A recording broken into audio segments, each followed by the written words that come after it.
The Gospel according to Luke, chapter 22.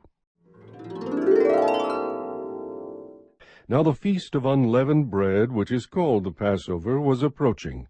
The chief priests and the scribes were seeking how they might put him to death, for they were afraid of the people.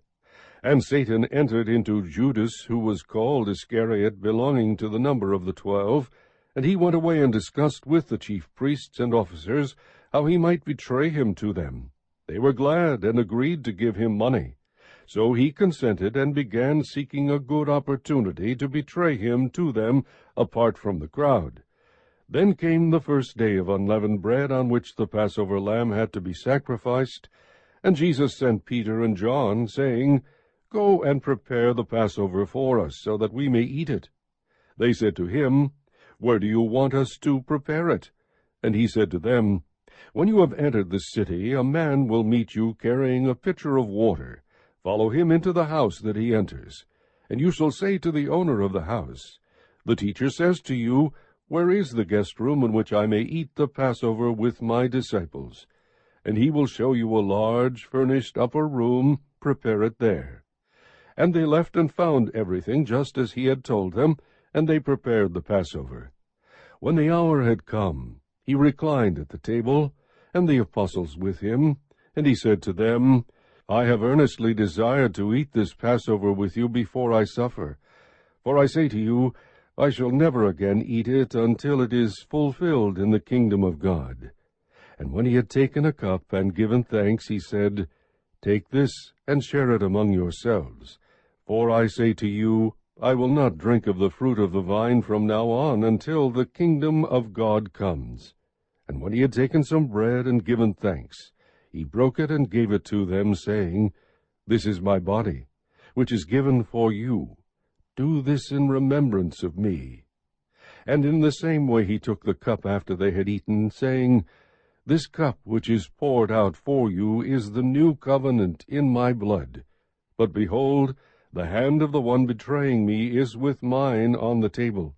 For indeed, the Son of Man is going as it has been determined, but woe to that man by whom he is betrayed."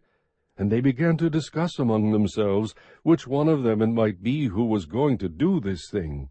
And there arose also a dispute among them as to which one of them was regarded to be greatest. And he said to them, "The kings of the Gentiles lord it over them, and those who have authority over them are called benefactors. But it is not this way with you. But the one who is the greatest among you must become like the youngest, and the leader like the servant. For who is greater, the one who reclines at the table, or the one who serves? Is it not the one who reclines at the table? But I am among you as the one who serves. You are those who have stood by me in my trials, and just as my Father has granted me a kingdom, I grant you that you may eat and drink at my table in my kingdom, and you will sit on thrones judging the 12 tribes of Israel. Simon, Simon, behold, Satan has demanded permission to sift you like wheat. But I have prayed for you that your faith may not fail, and you, when once you have turned again, strengthen your brothers." But he said to him, "Lord, with you I am ready to go both to prison and to death." And he said, "I say to you, Peter, the rooster will not crow today until you have denied 3 times that you know me."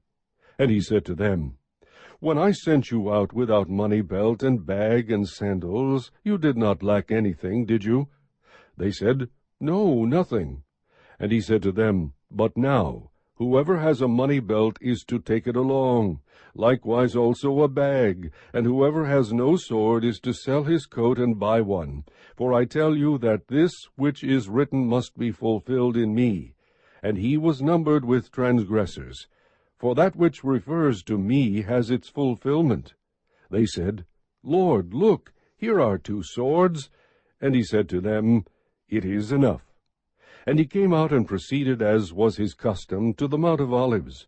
And the disciples also followed him.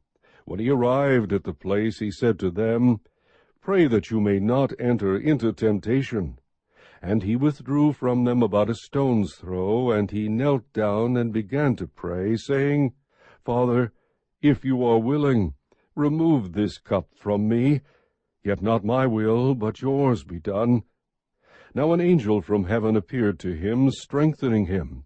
And being in agony, he was praying very fervently, and his sweat became like drops of blood falling down upon the ground.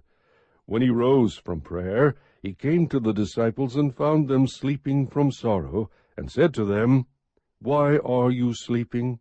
Get up and pray that you may not enter into temptation. While he was still speaking, behold, a crowd came, and the one called Judas, one of the 12, was preceding them, and he approached Jesus to kiss him. But Jesus said to him, Judas, are you betraying the Son of Man with a kiss? When those who were around him saw what was going to happen, they said, Lord, shall we strike with the sword? And one of them struck the slave of the high priest and cut off his right ear. But Jesus answered and said, Stop, no more of this. And he touched his ear and healed him. Then Jesus said to the chief priests and officers of the temple and elders who had come against him, Have you come out with swords and clubs as you would against a robber? While I was with you daily in the temple, you did not lay hands on me. But this hour and the power of darkness are yours. Having arrested him, they led him away and brought him to the house of the high priest. But Peter was following at a distance. After they had kindled a fire in the middle of the courtyard and had sat down together, Peter was sitting among them. And a servant girl, seeing him as he sat in the firelight and looking intently at him, said, This man was with him too.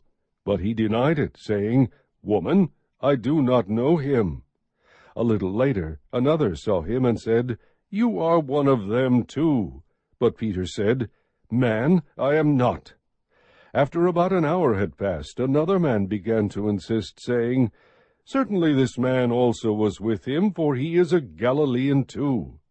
But Peter said, Man, I do not know what you are talking about.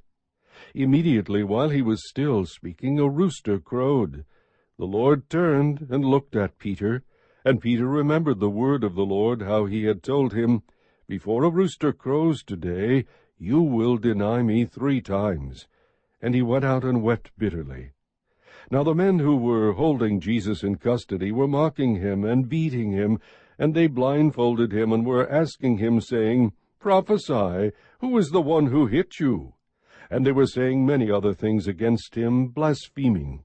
When it was day, the council of elders of the people assembled, both chief priests and scribes, and they led him away to their council chamber, saying, If you are the Christ, tell us. But he said to them, If I tell you, you will not believe, and if I ask a question, you will not answer. But from now on, the Son of Man will be seated at the right hand of the power of God. And they all said, Are you the Son of God, then? And he said to them, Yes, I am.